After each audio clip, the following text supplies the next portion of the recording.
because the Old Testament's like, his brother had married Milcah.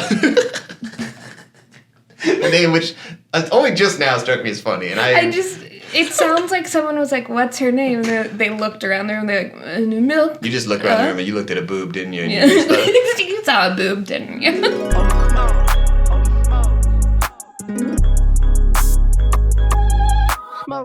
Nashville and high school and dances. What's one thing that people don't know about Nashville? It's a pretty well-known town, but you said it's changed a lot. It's gotten a lot cooler. It's gotten cooler. It used to be not a place that it used to not be like a destination. I feel like now it's very much a like bachelorette destination. Yeah, definitely. Do you feel like it's overrated, like all the like bands and country music and stuff? I actually think that part. I don't love country music, but it is cool that any bar you go into generally has live music at it. But it is kind of like I equate it to being a comedian in Chicago, where it's like that's what everybody's doing, man. Yeah, it's like the number of fish in the pond is just crazy. Yeah, it's like. My girlfriend and I were flying into Nashville this summer, and it was like 9 a.m, and there's someone in the like bar at the airport doing a gig. Busking. Yeah, and it's like you got to get security clearance for that. Like it's not. It's nuts. Dude, that's a wild day, just going through security to go to the Chili's. Yeah, exactly. To play Wonderwall. In the Nashville airport, yeah. I can't imagine a worse room for any sort of gig than an airport restaurant. The amount of just, like, murmuring foot traffic drawing attention away from you at all times. Just, like, the worst place to be in general, and then you're trying to, like... Everyone there is just getting through it. Yeah. Everyone there is like, this is the worst day of my life, and now this guy's here.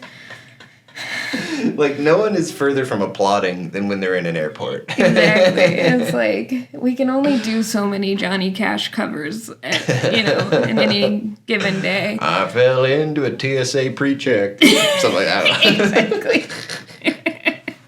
That's so true what you say about the Chicago comedy scene, though, because I feel like everyone you talk to, it's like, we used to, like, do college improv shows for, like, a packed house. Yeah. It'd be, like, if there was, like, only 80 people, we'd be like, ugh. And then you go to Chicago, and, like, some of the best people in the world perform in front of, like, 6 people. And you're like... Because there's 4 other shows that night in that building. Yes. And there's 1,000 in the city. Yeah. And then, so then a lot of them are bad. So then a lot of people see a bad one. Like, a lot of people, the only improv show they've seen is, like, their friend's grad show. Yeah. So they think improv is bad because they saw, and it has a low floor. When improv's bad, it's one of the worst art forms. Yeah. When it's good, it's one of the best. But people don't know that. But they don't know that because there is so much bad improv. So much. Yeah. What do you think has a worse, like, ratio of, like bands or improv versus, like, at its worst versus, like, at its best? You know what I mean? I think improv because... comedy is more subjective than like being in like on key. You know, it's like bands can be bad for a lot of reasons. But you can at least be like derivative and you're like, well, that sounds like a song. Right. Yeah. And it's like at least if they're not good musicians, like you can tell. Whereas I feel like with improv you like spend a lot of time being like, are they going somewhere? And I'm saying this like and I'm that as well. That's me. I'm that every day.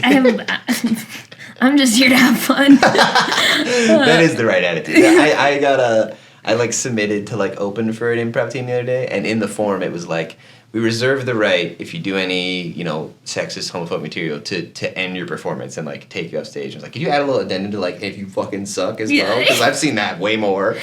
Right? You're at a show and you're like, oh no. Somebody just pull the chute, man. Pull it. Just get him out. Everyone's just like, okay. I'm trying to think what's some of the most... Because this is the discomfort. Because even if band's doing bad, it's at least loud. It's and you loud. can just sort of like, whatever. And it's normally in a bar and you're like not expected to be quiet the whole time. Yeah. When improv's bad, it's like you're at like a church service kind of thing where you got to just sit there and just take it. Because also... you are supposed to make noise to show you're enjoying it. Yeah. And so if you're not, like everyone's on stage and like, it's not working. I'm not hearing that noise I like. That noise that gets me going, it's not happening. I love that sound. I think Pete Holmes has a bit about that. He's like, what's the noise you make when you see magic? When a magician does a thing, you just I guess you go, oh. Ooh. Like, yeah, I guess that's kind of the advantage. Like, when people take themselves really serious, if you did, like, a serious, like, poetry reading, the total silence could be a good thing. Yeah. Comedy don't have that luxury. No. You can hear... You know, when you It's like when there's protests going on, people are like, your silence is deafening. Like, that's how I feel on stage sometimes. They'll hold up a sign, your silence is deafening. They're like, oh, ha ha ha. I'm going to shame you. Yeah. Have you seen any brutal improv shows or comedy? I have in my lifetime seen many. I think it's honestly the worst ones are when they don't know it. You can just like see that, and like I wish I had that in me because I think sometimes I get like I'm like, well, fuck. Yeah. But yeah, that's also why it's bad. Like the part of the brain that's missing that would have made it better is also the part that recognizes. They can't redirect. They're like, they are gonna eat up this bit if I do it a couple more times. It may be louder, maybe. A little louder and kind of shouty. Yeah, that's sort of like, I feel like a lot of people just sort of had all the wrong takeaways from I Think You Should Leave. Yeah. Where it's just like, I think if you just scream and cuss and do like sort of like an unusual cuss, you're pretty much good. I'm doing unusual cussing, so it's gonna be a good night. Like, it actually takes a lot of skill to be able to do unusual cussing. Right. And there's also often underneath that with Tim Robinson, there's an actual, like, a really good idea for a sketch. Exactly. That took years of trying to get to. Yeah, I love him. Yeah. Yeah. The way that in the one about eating the receipt, the way that the lady says piss and shit is permanently lodged in my brain. The line delivery on some of those, like when he's in the car and he can't drive, and he's like... The guy's like, do you know what you're doing? He goes, actually, I don't. I'm scared. Like, you don't know what any of this shit is. And I don't know what any of this shit is. I'm fucking scared. That's my favorite. He's like, oh, sure, let me just... No, you just want to yell at me. No, you're mad. You don't want to help. You just want to yell at me. Yeah. Well, we can't do improv scenes about improv or about an existing sketch. No, sorry. So I keep guiding it just towards comedy, which is that's my favorite. I don't know. We love comedy. Let's see. What could we do a good scene about? I mean, maybe just like going to a new city with big dreams. Yeah. Something like that. Yeah. All right. Cool. I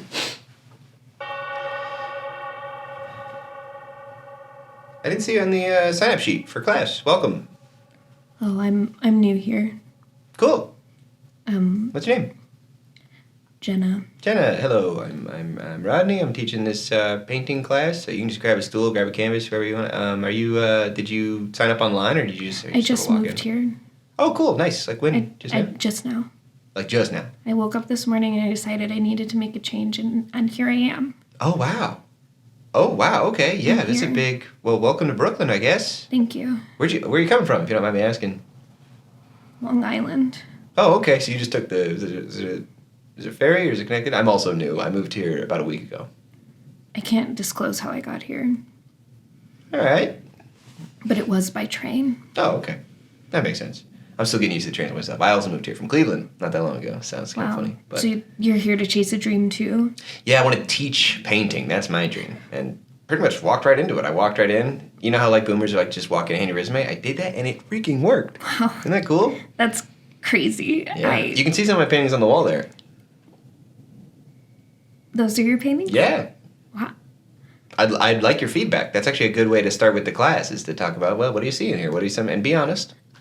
Well, the blue one, mm-hmm. I'm really enjoying the color blue in it. You've got a good eye. Thank you. If you look at the little white card next to it, it's actually untitled parentheses. This is a blue one. Oh my god. So it's one of my favorites. Sorry, am I like really good at this? Yeah. I just kind of woke up this morning and thought... we're 1 for 1. You want to try another one? What do you think about that red one there? Wow. Red to me really describes sorrow.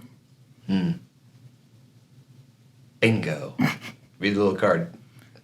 Red to me describes sorrow. Parentheses untitled. Untitled. See, that's 101. That's the first thing I teach. If it says untitled, now that's art. Now that's art, and I'm here to make art.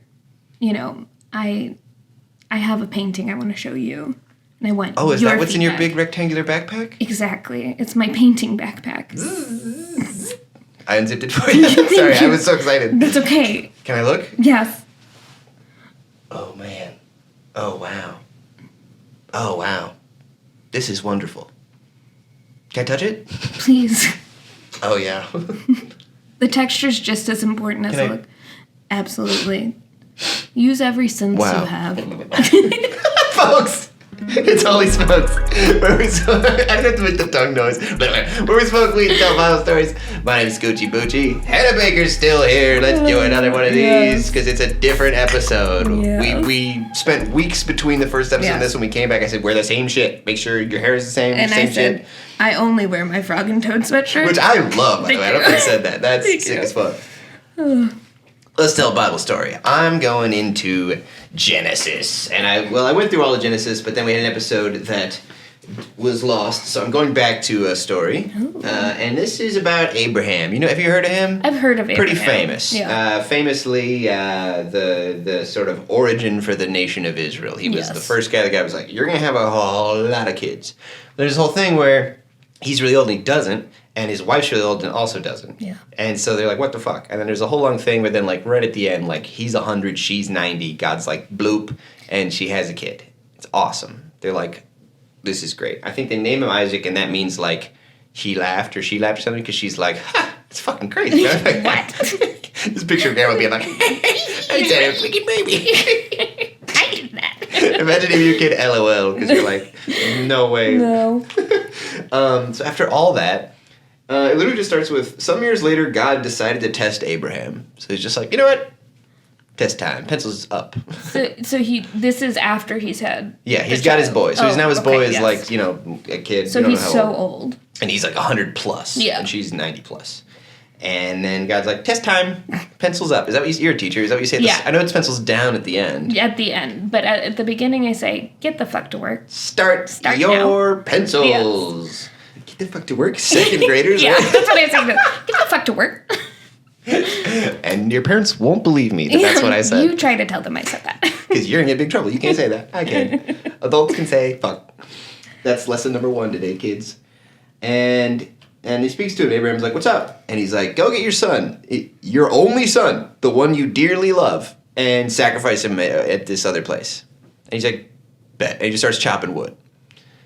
Great face. Same. What? I love it. It's almost like God's talking shit. He's like, the one, your freaking son that you freaking love so much. And he's like, I'll show you a mountain. It'll be good. And so Abraham gets up early, he saddles his donkey, and him and Isaac and 2 servants, they go there. 3 days later, 3 days of Abraham just on a donkey, just being like, I gotta freaking ice my son? This is bullshit. And then they see it off in the distance, and he's like, servants, you stay, just me and the boy.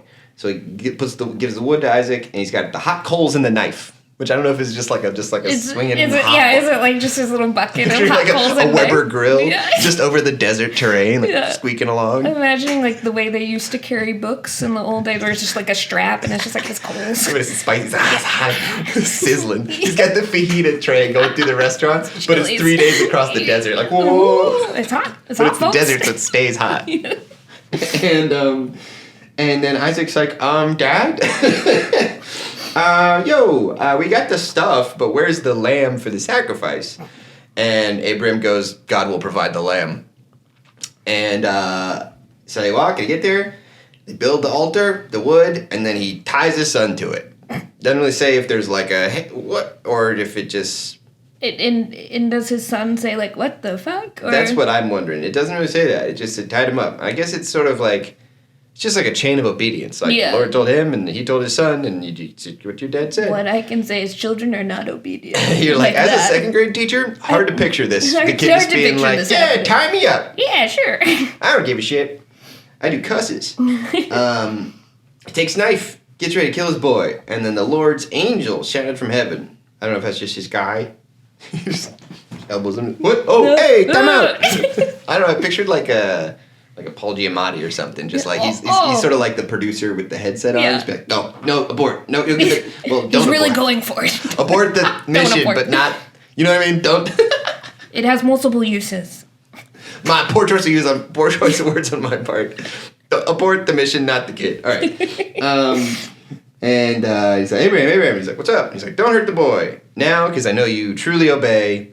you're gonna be great, and you're gonna have the most kids ever, as many as there are stars in the sky, grains of sand, which is you. It's fun. Yeah. Right, it's fun.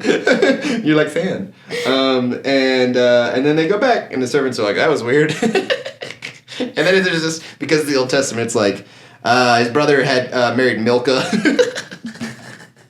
A name which only just now struck me as funny, and it sounds like someone was like, what's her name? And they looked around there and they're like, Milk. You just looked around the room and you looked at a boob, didn't you? And yeah. You saw a boob, didn't you? Milka. Mommy Milka. and they had 8 sons. Buzz. First year at UZ and BUZ, which I love. They were definitely like some beefy boys. They're like hockey enforcers. These are their real names? Uz was their firstborn. Buzz was next. I mean, I'm putting some stank on it. Like, I'm making it a little funnier, but that's what it says. I mean... And then there was Camuel and Aram and Chesed and Hazo and Pildash, which is me on the way to CBS. Pildash. Girl, I'm on a Pildash. Jidlaf, Bethuel. Jidlaf? Jidlaph. Jidlaf. Yeah, that's as best as I mean, these are purely guesses, but that's, yeah. I believe everything you say is 100% accurate. And that's how church works. Yeah. Tiba. Fuck. Gayham. I mean, I'm putting some stank on that one, but G.A. Ham. Gaham? Gaham? Yeah, I prefer Gayham. Yeah. Yeah. He is risen. I don't know. Gay ham. You can't say that about the ham. We don't say that anymore. Tahash and Makkah. So that's the story. There's yeah. What do you think?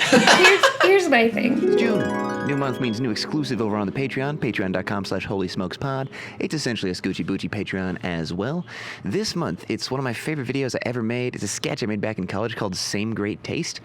Fun fact, the director who's flipping out, getting really mad in that, is also the guy that made the beats for I Have Sex and I Bought a Submarine and High and a lot of my best songs, honestly. When you're on that Patreon, oh boy, there's so many treats for you. Besides all the exclusive monthly videos we've had going for over a year now, you also get a discount on Scoochie Boochie merch. If you join the highest tier Apostle, you get 30% off Scoochie Boochie merch. So if you're already planning on buying, like, I don't know, a hat or an Atlantis vinyl pre-order or some dumb dangler shorts, you can get a big discount on that. So maybe join that Patreon first, and also I'll help you out. Get you 50% off your first month on the Patreon with this code right here, Nifty50. Put that in when you join the Patreon. You get 50% off your first month, and then you also get that merch discount. Oh my God, I'm just giving it away. Thank you so much for supporting my dream of doing this as a job. We're getting closer, but we're still very far away. We have fun. Thank you so much for watching the show. And if you want to sponsor the show, you want me to do an ad read for maybe something cannabis related or just anything. Thank you so much for your time. Enjoy the rest of the show. It's if I was 100+ years old and they said, someone said to me, like, you're, a worthy servant. You've really impressed me. Yeah. And I'm going to give you a prize. That prize would not be more fucking children to raise. Like, don't get me wrong. Love kids. Yeah. Work with them all day. Yeah. But I have I'm not going to be teaching when I'm old because I just won't be able to. Dude, 100? 100?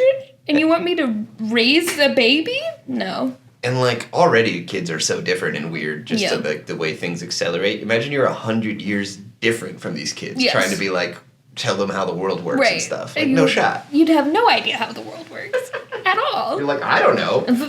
Fuck. Shit's way different now. I had a kid once ask me if, what was it? Oh, if I was born in the 1900s. And I was like, well, when you say it like that. You're like, well, fuck me, I guess, technically. Yes, I was. And that's funny to think about how, like, that did happen at the turn of the other century. Like, people were like, you're born in the 1800s? Yeah. Like, well, yeah, but that's what you did back then. Just now. Yeah, I have that, like, I'm a tour guide in the river, and sometimes on the boat I'll say the 20s, and I'll be like, well, shit, this is the 20s, though. We're doing it again. We gotta do all of this over But no again? one's calling this the 20s. No. Right? No. That's what they are, though. Yeah, I guess 2020s just has a ring to it. Yeah, I guess. Yeah. Or, we're not having fun, so we have to, be like, this is the time. It ain't roaring. It ain't roaring. It ain't roaring, I'll tell you that much. It's roaring in a different way. I wonder if every time that the 20s come around, we have to come up with a new name, because the 20s is taken. Yes. And then these are the 2020s, and the next time I should be like, oh, here come those darn 20s again. Yeah, frick. And, 2120 doesn't... 2120... Nah, it's too much of a mouthful. Too wordy. Well, we'll burn that bridge when we come to it. Yeah, when you and I get there. When you and I, we were born in the 1900s, so no fucking shot. Yeah, well, we're old. Unless I'm a fucking robot. Yeah. Would you want the Futurama option of being a head in a jar? Just keep watching shit's going on? No, I'm too anxious for that. Mm-hmm. I think I'd be like, fuck, more so than I already am. Part of me is like, though, like, you don't have to worry about anything below the neck. Like, all those problems are gone. And I do often wish I didn't have, like, a corporeal form. Oh, same. Because it just would be so much easier. That's what podcasting is all about. Exactly. We actually don't have bodies. I was looking out at audiences of 7 people doing improv shows. I'm like, there's too many people in here. I want to go home with one other person. I like it when there's more people on stage than in the audience. Well, you should move to Chicago, because we got that. That's what we got.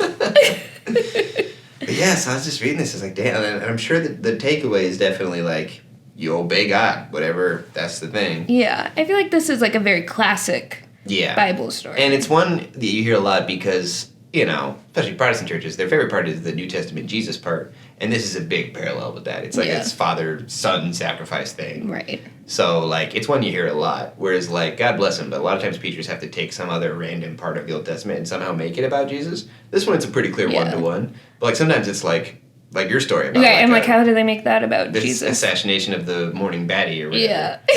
Yeah. They're like, Jesus was hot, too. You know who else was a baddie? The devil. Yeah, I wonder what's the, like, the biggest stretch that a pastor's ever made to make a little pastor joke. Yeah. And I'm sure it's, like, very far. These wise men that came to Jesus, were they wise like your GPSs? Or some shit like that, like, Garmin's wise, but only in the ways of the roads. Yeah. You're like, where are we going? You're like, what? Are you sponsored? Like, yeah, that's the other thing about There's certain things that I just took for granted as normal, but like every week I sang with a group of people. Mm-hmm. That's kind of cool. Yeah. Pros and cons. It's I was in a choir. Oh, nice. I was like a glee club kid, so fun. It's the same thing. That's something I think mentally healthy about doing that. At times. Depending on what they're making you sing. Yeah. Because I'm a very word-focused kid. Yeah. And I'd be reading them and be like, what? Okay. A lot of times, it's, You're just like, wait, this might be fucked up. I don't know. Yeah. It's like, I like this key change, though. Going up with the blood. I can't sing well, though, but I think that's doing not that what a lot, it's about, though. Nah. It's like, it brings people together. And then and then also just, listening to the same guy doing like a 40-minute set weekly and just having to use the same few stories from Desert Storm to somehow tie it into Jesus, And just forever. Just, that's all. And it's your life. It's like, imagine you go to the comedy club and it's the same guy every Sunday, Sometimes it is. And you're like, I've heard this little fucking chunk before. You're like, you gotta get a new type 5. This isn't working for me anymore. It's funny to think about, like, pastors have to get a job. So, like, the idea of, like, the audition process of being, like, it's like getting ready to go on Kimmel. Like, they got their, like, they're working on their tightest set. Right, like, do they have to do sometimes teachers have to do, like, a mock lesson. Oh, what's that like? Is it just in front of just the people that might hire you? It can be, or it can be, like, you come in and do, like, a lesson. I actually feel like because of COVID, it happens less now, where they're just like, you teach? Great. Yeah. We need those. Get in here. But, so it's like you're pretending that that's your classroom and, like, all of this. And I feel like, is that what they have to do as preachers? They just come in and they're like, yes? Or they, like CPR training, they let you, like, you do last rites on a mannequin. You baptize a baby doll. Do you do baptisms? Yeah, babies a lot of times. Yeah, a lot of times babies. A lot of times babies. You could do an adult, but it's only if you weren't already baptized as a baby. But, like, we get them quick because, like, maybe we want to make sure they're in, Yeah. I gotta splash them. I was never baptized, so. You're fucked. I'm fucked. I'm like, fuck. Dude, it's funny that, they gotta, like... I mean, I don't think... I guess I'd kind of know how to baptize. Because I think the parent holds the baby, so all you literally gotta do is go like this and just, like, put a little on their forehead. Yeah. You're not supposed to, like... You don't, like... wave pool them. Yeah. I don't know, it's just, like, based on these stories, you think you might have to, like, do a light waterboarding. I mean, old school style is in a river, they hold their nose and you dip them like a dance partner. It'd be really funny if they do that and then oh shit. There's the baby. They're like, it's just an adult, like, just like 10 yards that way, like, whoa, hey, I can't swim, but I float. That's a funny curse to have. I can't swim, but I'm super buoyant. So I'm not scared, but it's not good. Like a duck. Yeah, ducks do be floating. That's a good point. Like... They don't even have to try. No, they're just there. Kind of shaped like a boat a little bit. Yeah. The bottoms of boats, I feel like, are a little bit of like, well, we could just do what ducks are doing. They seem to float. Yeah, they're just taken from ducks. Mm-hmm. The man, always taken from ducks. And do the ducks get residuals? Not a shot. Not a shot in hell. How would we even do that? I guess when we do give them free bread, that's kind of residuals. Actually, we are repaying the ducks. We're thanking them for their service. Every day we use a boat, somebody's got to feed a duck. That's the deal. They call the old women of America and they say, you get out there. I did that once as a kid. We went to a place literally called Duck Pond. Which never struck me as funny until right now. What is this called? Duck Pond? Duck Pond, yeah, and it wasn't just them explaining it to me. That is what that place is called. That's incredible. Yeah, throwing bread. It's a bit of a powerful feeling. Maybe it's when you have, like, when you're old, maybe not as many people need you. Yeah. And the ducks, they need it bad. They need it bad. They need it bad, and they will always be there. Even if they're full. Yeah. They're coming back. There's never been a duck because, like, I couldn't. I couldn't have another bite. I'm being bad. Let's do a scene that's ducks, huh? What do you say? Absolutely. What do you say when you be ducks to wrap this thing up? All right. And the story's over. Forget it. Whack, what's up? Hey. Oh, give me some wing. My wing doesn't go that way. Oh yeah. You gotta sort of rise up. It's almost, we could do like a belly buck. Oh, yeah. Yo. Yeah, how was your weekend? Good. Myrtle came around. Oh, nice. You still seeing her? I'm still seeing her. She's still throwing out the bread. Oh, let's go. Yeah. And you guys are a thing as We're well. a thing, absolutely. I mean, that's kind of a sugar mama situation. Yeah, that's nice. Yeah. We don't really advertise it because, she doesn't want to be known as a sugar mama. Well, yeah. I mean, I don't want to be telling tales out of school, right? But like everybody kind of knows because when Myrtle's around, everyone's trying to get that bread. But then people notice you're getting that first. I'm not jealous. I think I'm stoked for you.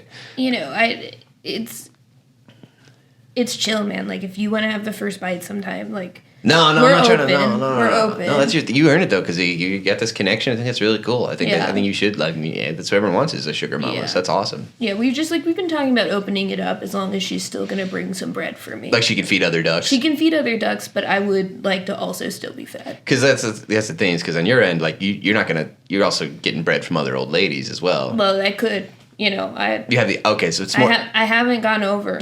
It's one of those things where you open it up and she's getting more action with the other ducks than you are with other old ladies. Well, there's not a lot of old women coming to our pond. Yeah, what happened? We got to change the name of this place. We got to stop calling it Sludge Pond. I think that's a bad look. I think it's people think it's literally sludge. And it's not. It's named after a man named Jason Sludge. And he was like sludge. That guy was a Slimer. He looked like the Pokemon Muck. Exactly. Ducks know about Pokemon. Ducks absolutely do, and they have cards. Gotta quack them all. And that's what I was saying to Myrtle the other day is you can't pick one, you gotta quack them all. Yeah, it's very open-minded of you. A lot of more traditional conservative ducks are only, it's monogamy. You get fed by one old guy or old lady. Yeah, well, I'm not about, keeping Myrtle from the people. Yeah, no, we would be, like you said. Or from the ducks.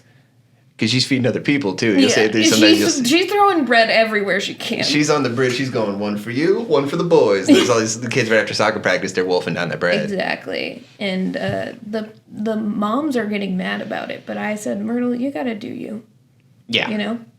If you can't do you at your age, What can you do? I've got kind of a beef going with one of those soccer kids. Oh yeah. Yeah, it's just kid Ronnie. Oh. He's very like stiff and like articulate, which is weird. Like he's like very formal in the way he's like trying to throw the bread out or whatever. And I'm just like, just throw the bread, dude. Like he's just got no chill. You know what I mean? He's thinking about it too hard. He's overthinking it big time. He's overthinking, and you know what? I don't know that that's going to serve him later on in life. Not at all. No. He's not going to be fun at parties. I'm trying to sort of hitch him a little bit. You know, like how Will Smith makes Kevin James cool. Yeah. I'm trying to do that, but as a duck to a little boy. I can't imagine a better combo than you the duck and Ronnie the kid. Yeah, we did. What did we do? We rode one of those gondola bikes. We rode one of those around, and then I passed him the ox, and he played Happy Birthday. I was like, "Give me that shit!" I snatched it back with my beak. And tap tap tap. Pitbull. Now he's cool. Incredible. You're gonna change lives. I taught him some of the dance moves that we can do. The mostly head stuff, I guess. Really, head stuff. And then you can kind of two-step. Kind of like diving down over and over again. The dip. The dip. As we call it. What are we getting down there? Like, what food is in this part of the water? You know what I mean? The top to like... Probably like if something... If not bread. Dead, right? If a nice wide bug died and is floating on up? Yeah. Yeah, no wonder we like bread so much. Our alternative is a dead bug. Dead bug. Dead bug. And that's why I thank God for Myrtle every day, because, you know, she's bringing every type of bread. Sourdough. Oh, really? Rye. Ooh. Pumpernickel. Okay, you got it good. She brought some challah the other day. You gotta whatever you need to keep this thing going. She brought me a bagel. She brought me a bagel, toasted with cream cheese. Oh my God. And I said, Myrtle, you're too good to me. She's everything to you. She's everything to me, and I want everyone to feel what I have with Myrtle. That is so generous, because like if I had a love like that, I don't know if I can find myself sharing. She toasted it. Was it still warm? Like, where's the toaster? Where's the closest toaster to Sludge Pond? You know, Myrtle has a portable one. Myrtle's portable bagel toaster? Mm-hmm. Yeah. You plug it into from what I've heard about cars as a duck, there's a cigarette lighter. I like that we constantly remind ourselves that we're ducks. That's really good. We're really self-aware ducks. She plugs it in the cigarette lighter. Yeah. And then she toasts it so she like stinks up her accord. It smells like bagel in there. Yeah. Dude, the toaster's got to be the least washed appliance with the most shit on it. Like, I don't think about it at all, and that shit is covered in crumbs. I don't know about you.